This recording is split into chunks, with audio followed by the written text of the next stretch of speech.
ये मोबाइल को सभी साइलेंट पे रखेंगे, कोई भी लड़का मोबाइल ऑन नहीं होना चाहिए। अब आज अपन बात करेंगे फोटो इलेक्ट्रिक इफेक्ट या प्रकाश विद्युत प्रभाव किसे कहते हैं। लिखो, प्रकाश विद्युत प्रभाव किसे कहते हैं, इसके नियम लिखो। प्रकाश विद्युत प्रभाव किसे कहते हैं, इसके नियम लिखो।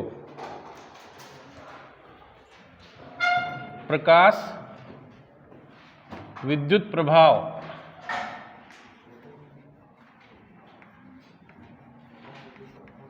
किसे कहते हैं, किसे कहते हैं, इसके नियम लिखो। इसके क्या लिखो, नियम लिखो। देखा आप लोगों ने प्रश्न देखा? अरे प्रश्न समझ में आ रहा है?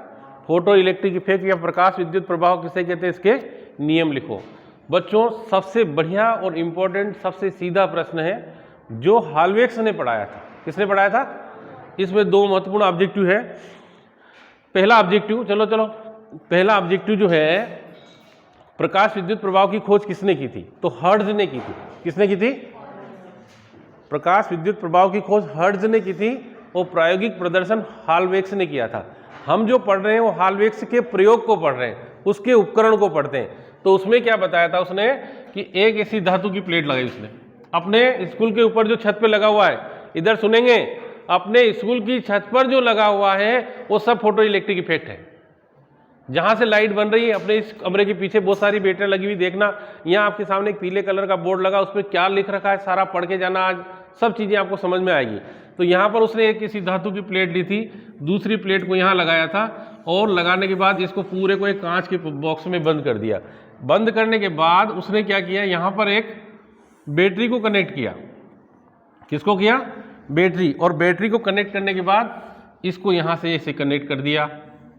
यहाँ उसने एक माइक्रो अमीटर जिसको बोलते हैं, मिली अमीटर जिसको बोलते हैं, जो हमेशा परिपथ में किस क्रम में जोड़ा जाता है? अमीटर को श्रेणी क्रम में। किस में जोड़ा जाता है? और वोल्ट मीटर को कैसे जोड़ा जाता है? समांतर। तो देखो ये श्रेणी में जोड़ दिया मैंने। और यहाँ पर उसने सूर्य की प्रकाश की किरणें आ रही है, इसे क्या आ रही है? सूर्य के प्रकाश की किरणें, सूर्य का प्रकाश। अब देखिए कैसे, जब किसी धातु की सतह पर, क्या लिखेंगे? जब किसी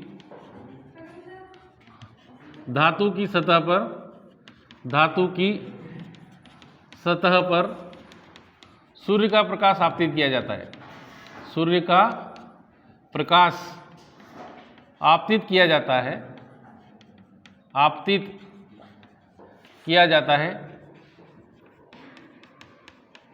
तो उसकी सतह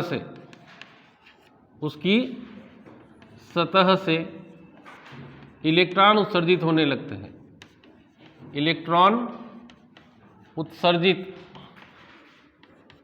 होने लगते हैं, जिससे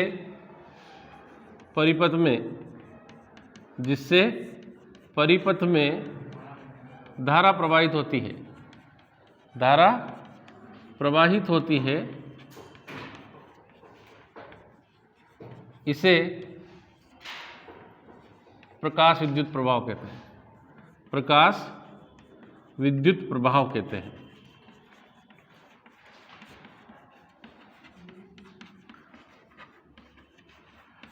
ठीक है ना? इस घटना को क्या कहते हैं? प्रकाश विद्युत प्रभाव।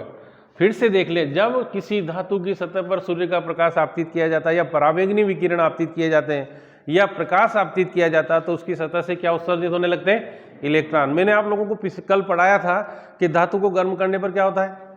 इलेक्ट्रॉन उत्सर्जित होते हैं, बताया था ना। तो कुछ नहीं, यहाँ सूर्य का प्रकाश आ रहा है तो यहाँ से क्या उत्सर्जित होंगे? क्या उत्सर्जित होंगे? इलेक्ट्रॉन। यहाँ से इसे इलेक्ट्रॉन उत्सर्जित होंगे, इससे बहुत सारे इलेक्ट्रॉन निकलेंगे। अब इलेक्ट्रॉन उत्सर्जित होंगे तो ये इधर क्यों जा रहे हैं? यहाँ क्या क्यों जा रहे हैं? क्योंकि हमने देखा ये बैटरी का यहाँ पॉजिटिव टर्मिनल है और ये नेगेटिव टर्मिनल है। इलेक्ट्रॉन पर कौन सा आवेश होता है? ऋण आवेश। और ये कौन सा है? धन आवेश। तो ये इसकी ओर आकर्षित हो जाएंगे और आकर्षित होने के कारण ये इलेक्ट्रॉन इधर फ्लो होंगे। ठीक है? और इलेक्ट्रॉन बहने की विपरीत दिशा में विद्युत धारा प्रवाहित होगी तो ये इधर बहेगी। सब फिर से सुनना, बहुत इंपॉर्टेंट चीज बता रहा हूं। विद्युत धारा कहाँ प्रवाहित होती है? इलेक्ट्रॉन बहने की विपरीत दिशा में। किधर बहती है? इलेक्ट्रॉन इधर बहेंगे तो धारा विपरीत। धारा हमेशा धन से ऋण की ओर बहती है और इलेक्ट्रॉन हमेशा ऋण से धन की ओर। क्यों बहते हैं? क्योंकि इनके ऊपर ऋण आवेश होता है, ऋण से ऋण प्रतिकर्षित हो जाता। तो किसे कहते हैं? जब किसी धातु की सतह पर सूर्य का प्रकाश आपतित किया जाता है तो उसकी सतह से इलेक्ट्रॉन उत्सर्जित होने लगते हैं, जिससे परिपथ में एक विद्युत धारा बहने लगती है। इसे क्या कहते हैं? प्रकाश विद्युत प्रभाव कहते हैं। इसकी खोज किसने की थी? इसकी खोज है ना हर्ट्ज नामक वैज्ञानिक ने की थी। हर्ट्ज ने की थी। तथा प्रायोगिक प्रदर्शन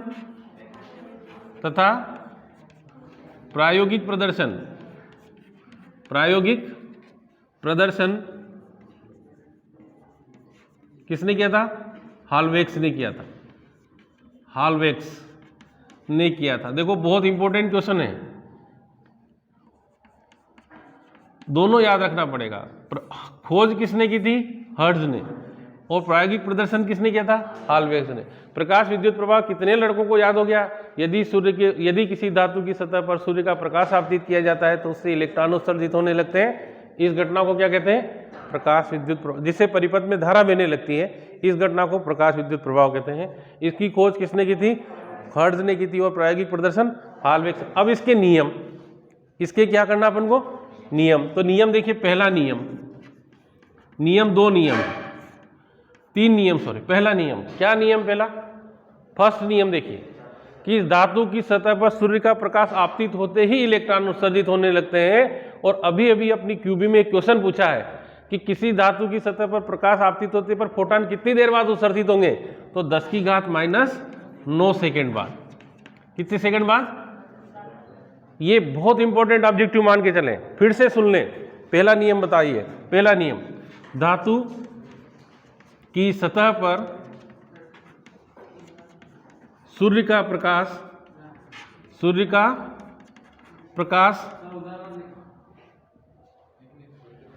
धातु की सतह पर, यहां लिखते हैं है ना, नंबर 1 देखिए।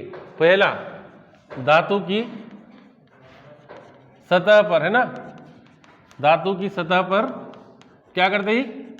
सूर्य का प्रकाश आपतित होते ही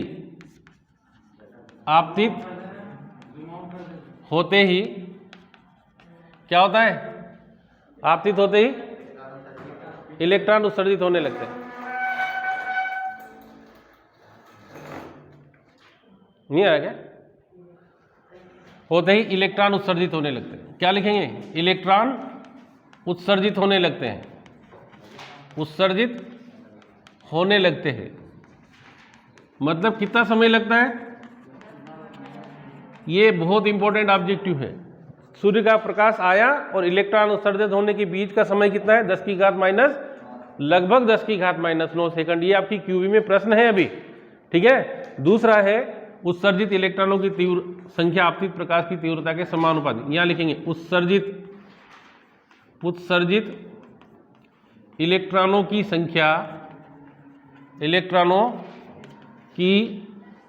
संख्या आपतित प्रकाश की तीव्रता के समानुपाती होती है। आपतित प्रकाश की तीव्रता के समानुपाती होती है, ठीक है। तीसरा क्या है? थर्ड बोले, धातु की सतह पर इलेक्ट्रॉन उत्सर्जन तभी संभव है जब उस पर एक निश्चित न्यूनतम आवृत्ति से अधिक आवृत्ति का प्रकाश आपतित किया जा रहा हो। पूरा प्रश्न फिर से देख लें। पहला चित्र बनाना है, फिर अपन को इसका ये सिद्धांत लिखना है और तीनों इसके नियम लिखना है। ये सबसे मोस्ट ऑब्जेक्टिव यहाँ रहा है। एक तो इलेक्ट्रॉन उत्सर्जन, यदि किसी धातु की सतह पर प्रकाश आपतित किया जाता है तो इलेक्ट्रॉन उत्सर्जन होने में कितना समय लगता है? 10⁻⁹ सेकेंड। एक ऑब्जेक्टिव अपनाया है। खोज किसने की थी और प्रायोगिक प्रदर्शन किसने किया था? हॉलवेक्स ने किया था। चौथा ऑब्जेक्टिव यहाँ समझे, प्रकाश विद्युत धारा किस दिशा में बहती है? किस दिशा में? धन से ऋण की ओर। और जबकि इलेक्ट्रॉन हमेशा इसकी विपरीत दिशा में। सबको समझ में आ गया? मिटा दे इसको। अगला प्रश्न देखो। अगला प्रश्न इसी में अगला एक और आता है जो मैं बता रहा हूं, जल्दी से इसको नोट कर लिया हो तो अपन आगे करें। मिटा दूं इसको, मिटा दे। अगला देखिए,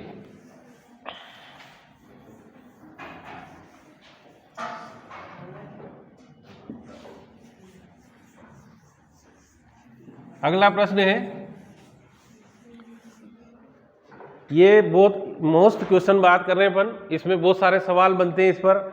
अभी जो अपनी क्यूबी आई है उसमें कई सारे प्रश्न हैं। इसका नाम है निरोधी विभव। इसी चित्र को समझोगे तो जल्दी से मान जाएगा। निरोधी विभव, इसको एक नाम और किताब में दे रखा है, अंतक विभव। क्या नाम दे रखा? अंतक विभव। अंतक विभव इंग्लिश में बोलते हैं कट ऑफ पोटेंशियल, क्योंकि तुम्हारे पेपर में हिंदी इंग्लिश दोनों लैंग्वेज आती है तो आप पढ़ सकते हैं। कट ऑफ पोटेंशियल, ये 3 नाम बता रहा हूं। निरोधी विभव, एक और नाम है इसका स्तब्ध विभव। स्तब्ध विभव, ये इतने सारे कोई भी नाम आ जाए तो आपको अपना याद होना चाहिए कि सर ने पढ़ाया था वही प्रश्न है। क्या है? किसे कहते हैं? किसे कहते हैं? ठीक है, निरोधी विभव, स्तब्ध विभव, कट ऑफ पोटेंशियल, अंतक विभव, किसे कहते हैं। ठीक है, अब अपन ने क्या किया इधर देखना बच्चों, समझ लो, आ जाएगा, बहुत इजी है। यहां सूर्य का प्रकाश आ रहा है, क्या हो रहा है? इलेक्ट्रॉन उत्सर्जित हो रहे हैं, तो बैटरी क्या हो रही? बैटरी चार्ज हो रही। कब तक होती रहेगी? फुल चार्ज हो जाए। और जब फुल चार्ज हो जाएगी तो ये भी क्या करेगा? फिर चार्ज होने के बाद विद्युत धारा आना क्या हो जाएगी? बंद हो जाएगी। और जिस विभव पर विद्युत धारा प्रवाहित होना बंद हो जाती है उसे कौन सा विभव कहते हैं? निरोधी विभव, अंतक विभव या स्तब्ध विभव। समझ में आ रहा? तो क्या लिखें? वह न्यूनतम विभव, वह न्यूनतम विभव, न्यूनतम विभव जिस पर प्रकाश विद्युत धारा का मान, प्रकाश विद्युत धारा का मान क्या हो जाए? शून्य हो जावे, शून्य हो जावे। कौन सा कहलाता है? स्तब्ध विभव, स्तब्ध विभव या निरोधी विभव कहलाता है। ठीक है ना? इसको अपन कैसे लिखते हैं? 1/2 mv² बराबर EV0, ये इसका सूत्र है। 1/2 mv² बराबर EV0। इससे ही अपने सारे सवाल बन जाएंगे। ठीक है, इससे ही अपने सारे सवाल बन जाते हैं। ठीक है ना? स्तब्ध विभव समझ में आ गया। वह न्यूनतम विभव जिस पर किसी प्रकाश विद्युत धारा का मान क्या हो जाए? शून्य हो जाए, उसे कौन सा विभव कहते हैं? स्तब्ध विभव या निरोधी विभव या अंतक विभव कहलाता है। चलो चलो, समझ में आ रहा सबको? अगला प्रश्न बात करें, नेक्स्ट क्वेश्चन। अगला प्रश्न सबको समझ में आ रहा है यहाँ तक? अगला देखिए, बहुत इंपॉर्टेंट क्वेश्चन की बात करेंगे। आइंस्टीन समीकरण लिखो तथा सिद्ध करो। क्या बोला मैं? Write and prove the Einstein's equations for photo electric effect. प्रकाश विद्युत प्रभाव के लिए आइंस्टीन समीकरण लिखो तथा सिद्ध करो। देखो, ये भी अपना उसका क्वेश्चन है। किसका बच्चों? प्रश्न बैंक का क्वेश्चन है। तो थोड़ी सी देर ध्यान से समझें, फिर अपनी कॉपी में नोट करें। जैसे आप लोगों को मैंने पढ़ाया है कि ये धातु है, क्या है ये? और यहाँ एक प्रकाश किरण आ रही है, आ रही है, यहाँ के टकराई तो एक इलेक्ट्रॉन इसको यहीं मिल गया, तो ये यहाँ से निकल के भाग जाएगा। इसके भागेगा तो इसकी क्या होगी? गति करेगा तो क्या होगी? इसकी गति जुड़ जा। और यहाँ एक इलेक्ट्रॉन तो यहाँ तक उसको लाएंगे, तो ये इसका क्या कहलाता है? कार्यफलन। कार्य है ना? ये कितना है? hν।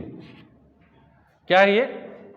और जब hν ऊर्जा का फोटॉन किसी धातु की सतह पर आपतित होता है, लिखना सीखें। ये तो लिखा तो है आपके पास, क्या लिखना है कि चित्र बनाया, बनाने के बाद लिखना कैसे स्टार्ट करें। क्या किया मैंने? hν ऊर्जा का फोटोन धातु की सतह पर आपतित किया जाता है। क्या लिखे? जब, यहां से स्टार्ट करता हूं, जब किसका? hν ऊर्जा का फोटोन, hν ऊर्जा का फोटोन कहां पर? धातु की सतह पर। कहां पर बच्चों? धातु की सतह पर क्या किया जाता है? पर आपतित किया जाता है,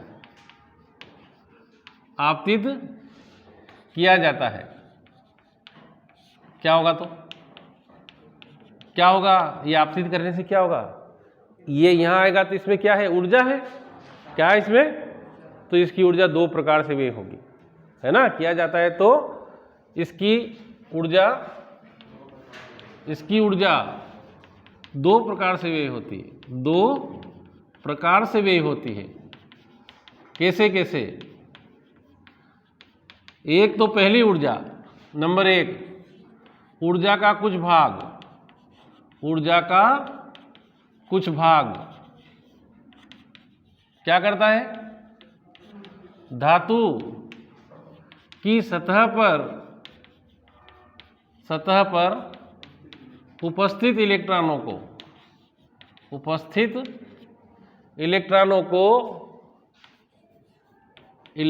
को गतिज ऊर्जा प्रदान करने में गतिज ऊर्जा प्रदान करने में व्यय हो जाता है, प्रदान करने में व्यय हो जाता है। ठीक है ना? अब कैसे लिखेंगे? और अगर बड़ा करना हो तो यदि उत्सर्जित इलेक्ट्रॉनों का वेग भी, तो गतिज ऊर्जा कितनी हो जाएगी? Ke बराबर 1/2 mv²। सेकंड क्या लिखेंगे? ऊर्जा का कुछ भाग, ऊर्जा का कुछ भाग क्या करेगा? धातु के अंदर उपस्थित इलेक्ट्रॉन को कहाँ तक? को सतह तक लाने में व्यय हो जाता है, सतह तक लाने में व्यय हो जाता है। अर्थात क्या लिख देंगे? फाई बराबर hν0। ठीक है ना? अब आपने एक सिद्धांत पढ़ा था, ऊर्जा संरक्षण का सिद्धांत। क्या है ऊर्जा संरक्षण का सिद्धांत? Energy is never be created not be destroyed, only change in one form to another form. मतलब ऊर्जा को न तो अपन क्या कर सकते हैं? उत्पन्न कर सकते हैं, न ही नष्ट कर सकते हैं। जैसे अपन थे, जब अपना जन्म हुआ था तो अपन 2 किलो के थे, जब मरेंगे तो 100 किलो के हो जाएंगे। अपन ने इतनी ऊर्जा कहाँ से ली थी? ब्रह्मांड से ली थी। तो वापस जब मरेंगे तो अपना वजन 2 ही किलो रह जाएगा, क्योंकि वो रखोड़ी वकोड़ी जो निकलेगी ना, वो सब 2 ही किलो की रह जाएगी। तो अपने सारी ऊर्जा कहाँ चली गई? ब्रह्मांड में चली गई। चली गई नहीं चलेगी? तो कितना बढ़िया सिद्धांत बताया मैंने। ऊर्जा को न तो नहीं उत्पन्न किया जाए, अपन ने सारी एनर्जी इकट्ठे होते जा रहे हैं अपन। जैसे पृथ्वी जब शुरू स्टार्टिंग में कहते, जब बिग बैंग का सिद्धांत बताया था, तो बिग बैंग के सिद्धांत में पृथ्वी के बारे में कल्पना की थी कि पृथ्वी बहुत तेजी से घूमने वाला पिंड था। क्या हुआ? बहुत सारे कण इधर उधर ब्रह्मांड में फैले हुए थे, वो इससे आकर चिपकते गए, बड़ा होता गया और बहुत तेजी से, इतना ज़्यादा घूमने के कारण इतना इसका ताप हो गया था। फिर धीरे धीरे ठंडा हुआ, ठंडा होकर ऑक्सीजन हाइड्रोजन मिले, और मिलने के बाद धीरे धीरे जल का निर्माण हुआ। सबसे पहले जो जीव बना था वो टेडपोड बना था। टेडपोड मतलब जानते हो ना, जिसकी पूंछ रहती है वो मेंढक का जो बच्चा। फिर वो धीरे धीरे बाहर निकला, बाहर निकलने के बाद उसने चारों पैरों पर चलना स्टार्ट किया बंदर की तरह। तो आप देखेंगे अर्ली मैन को जब देखेंगे तो उनके हाथ अपने घुटनों तक चले जाते थे। समझ में आ रहा ना? ये हाथ, अगले वाले हाथ जो थे ये पैरों के बराबर थे। फिर क्या हुआ? धीरे धीरे अपन बिल्कुल स्टैंड अप हो गए। स्टैंड अप होते होते अपने हाथ छोटे होते गए। जैसे जैसे बायोलॉजी वालों के बारे में पढ़ोगे तो बहुत अच्छा लगता है बायोलॉजी में। अवशेषी अंग जैसे धीरे धीरे छोटे हो रहे हैं। पहले के आदमियों की लंबाई बहुत ज़्यादा हुआ करती थी, बाल रीछ जैसे हुआ करते थे शरीर पर। आजकल सब ऐसे हो गए आलू की तरह छिले हुए, है ना? बाल ही नहीं आते, बेचारे गंजे हो गए बहुत सारे। तो और फिर बड़ा टेंशन आता, मेरे सिर में बाल ही नहीं। ये तुम्हारा नहीं है, ये धीरे धीरे क्या मानव की जो है सभ्यताओं का विकास होते होते हम यहाँ तक पहुँच चुके हैं। ठीक है ना? तो ये बायोलॉजी की बात है, ये अपन तो यहाँ बात करें। ऊर्जा को न तो क्या किया जा सकता है? उत्पन्न किया। तो यहाँ क्या लिखेंगे हम, ऊर्जा संरक्षण के सिद्धांत से। किससे? क्या है ऊर्जा संरक्षण का सिद्धांत? संरक्षण का के सिद्धांत से। क्या है ऊर्जा संरक्षण का सिद्धांत? कि आपतित फोटॉन की ऊर्जा, किसकी? आपतित फोटॉन की ऊर्जा बराबर क्या? बराबर ke प्लस फाई नॉट। अरे भाई यही है ना, फोटॉन आ रहा था, उसकी ऊर्जा दो प्रकार से वही हुई। कैसे हुई? एक तो किसमें? गतिज ऊर्जा के रूप में, और एक कार्यफलन के रूप में। अब इसका मान कितना है? H new not, H new sorry, बराबर कितना? 1/2 mv square plus H new not. इसको आगे ले लें, एच न्यू माइनस बराबर कितना? 1/2, एच कॉमन ले लें, न्यू माइनस बराबर कितना? अब यहाँ घबराने के बाद यहाँ ऐसा ही नहीं, यही छोड़ दें। मैं तो कहूँ ये तो आ ही गया है, आपको आता है तो और आगे तो हल कर दीजिए। कैसे? हमने ये भी पढ़ा है कि C बराबर न्यू लेमड़ा होता है। पल्लवी इसमें न्यू क्या है? जोर से बोल। और लेमड़ा किसे कहते हैं?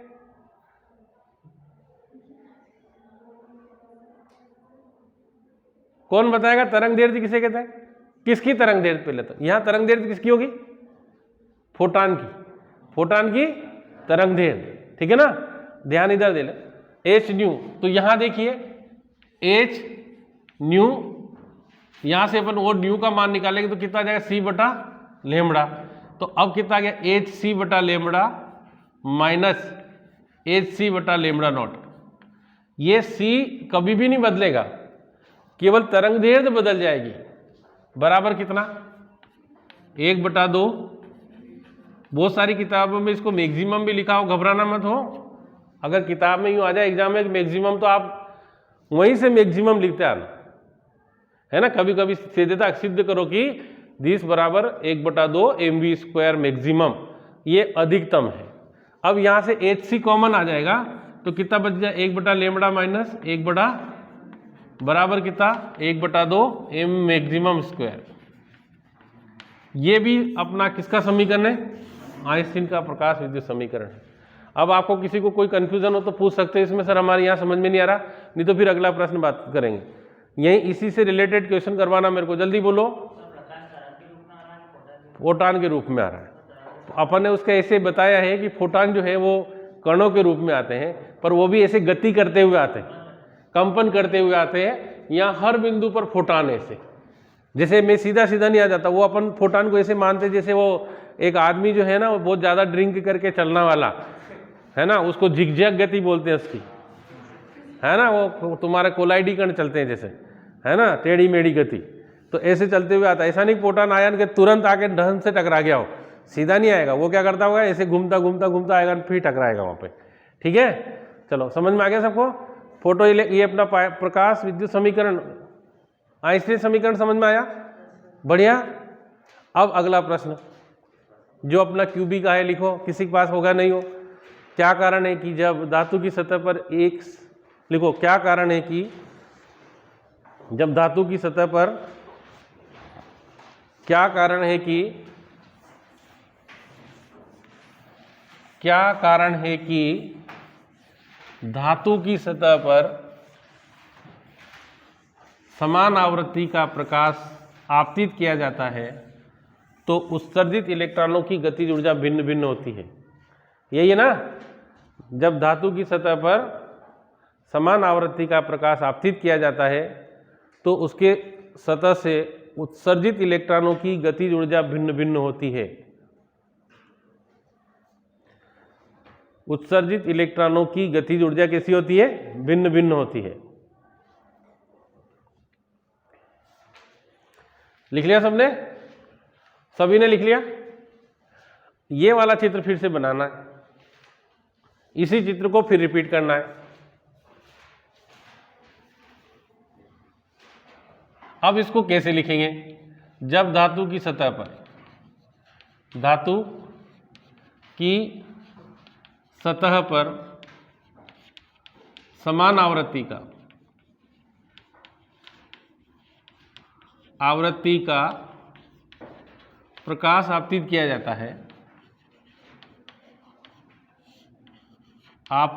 जाता है,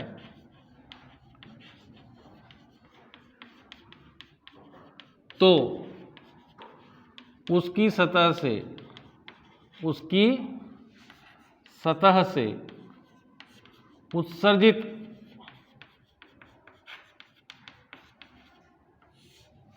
इलेक्ट्रॉन जो पृष्ठ पर होते हैं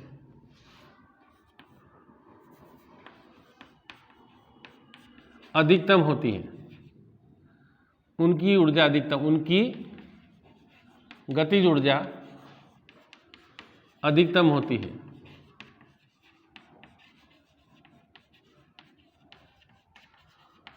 ठीक है ना, जो पृष्ठ पर होते हैं उनकी कैसी होती है, अधिकतम होती है, परंतु जो पृष्ठ के अंदर होते हैं, परंतु जो इलेक्ट्रॉन धातु के अंदर उपस्थित होते हैं, धातु के अंदर उपस्थित होते हैं,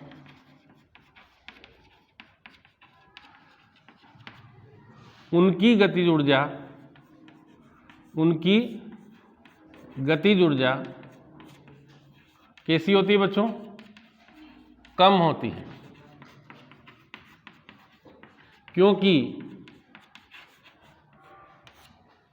क्यों होती है, क्योंकि इनके ऊपर जो है ये, जैसे ये इलेक्ट्रॉन है तो इनको धन आवेश एक ही तरफ से आकर्षित करेगा, जो अंदर है उसको चारों तरफ से आकर्षित करेगा। समझ में आ रहा ना, तो इसलिए इसके बाहर लाने के लिए ज़्यादा ऊर्जा की आवश्यकता होगी और इसको कम ऊर्जा की आवश्यकता होगी, क्योंकि जो पृष्ठ पर इलेक्ट्रॉन होते हैं उनके ऊपर धन आयनों, क्योंकि जो इलेक्ट्रॉन पृष्ठ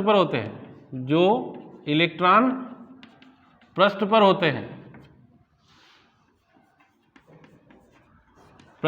होते हैं, उन पर धन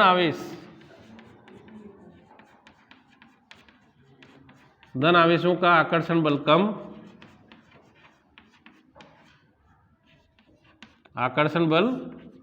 कम तथा जो कहाँ होते हैं, अंदर होते हैं, उन पर धन आवेशों का आकर्षण बल अधिक होता है।